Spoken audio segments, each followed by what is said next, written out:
Cekatan, solutif, dan dapat diandalkan. Itulah beliau. Saat menjadi Hakim Agung tidak pernah pulang cepat.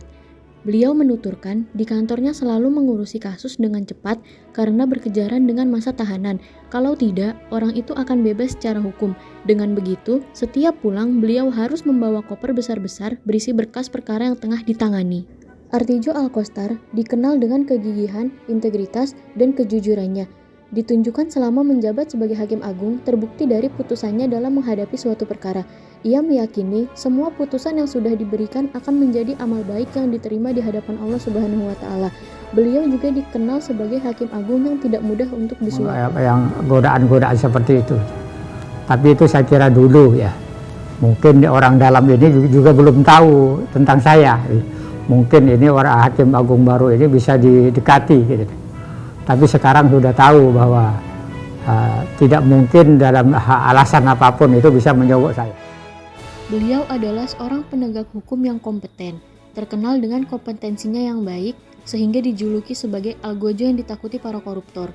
Sepanjang menjadi Hakim Agung, beliau telah menyelesaikan berkas di Mahkamah Agung sebanyak 19.708 Masuk neraka itu yang satu adalah hakim yang tidak kompeten, yang tidak memiliki ilmu. Itu salah, itu menyengsarakan masyarakat itu. Yang kedua adalah hakim yang tahu tentang kebenaran tapi dia menyembunyikan kebenaran itu.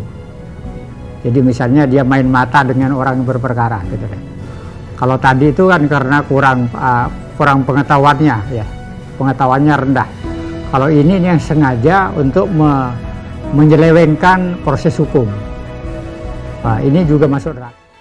Meskipun dikenal sebagai pribadi yang tegas dan sadis dalam menjatuhkan vonis berat kepada para koruptor, Hakim Agung Artijo dikenal sebagai pribadi yang ramah dan menghargai setiap orang, apapun latar belakang dan profesi. Jadi kami yang kebetulan sudah jadi pengacara dan ada walaupun mobil tidak mewah bisa untuk mobilitas beliau untuk tes ke sana, tes ke sini, dan bahkan pada waktu awal-awal untuk mencari kos-kosan yang di Kuitang yang cukup sederhana, kebetulan juga kami yang ikut bantu mencarikan.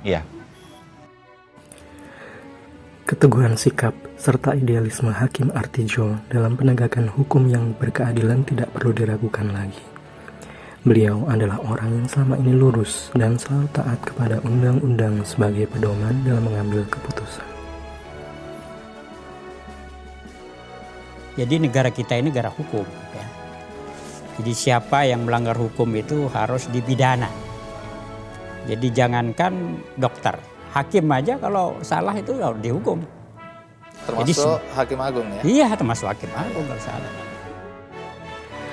Idealisme yang kuat terhadap keadilan dan pemikiran yang tajam dalam menganalisis suatu permasalahan adalah hal yang tak bisa dilepaskan terhadap sosok beliau. Beliau selalu aktif dan vokal dalam menyuarakan hukuman yang berat bagi para koruptor. Kalau korupsi itu misalnya 1 triliun misalnya, otomatis bisa? Hukum mati misalnya. Bisa. Jangan dikaitkan dengan faktor yang di luar yuridis itu. Gitu. Ini saya kira pinternya pembuat undang-undang kita itu. Di samping pinter dalam tanda kutip ya Pak? Iya. Di samping pasal 2 dan pasal 3 tadi itu, sebenarnya menyalahgunakan kewenangan harus diperberat. Iya, tapi ini malah hukum ancaman pidananya lebih ringan. Aneh juga itu.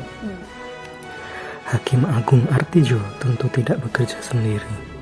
Dalam penegakan hukum di Indonesia, beliau selalu mengajak para penegak hukum untuk bersinergi dan tulus dalam bekerja untuk menegakkan keadilan di Indonesia.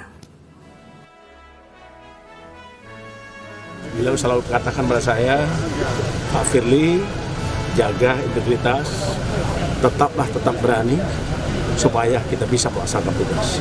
Saya kira itu pesan beliau.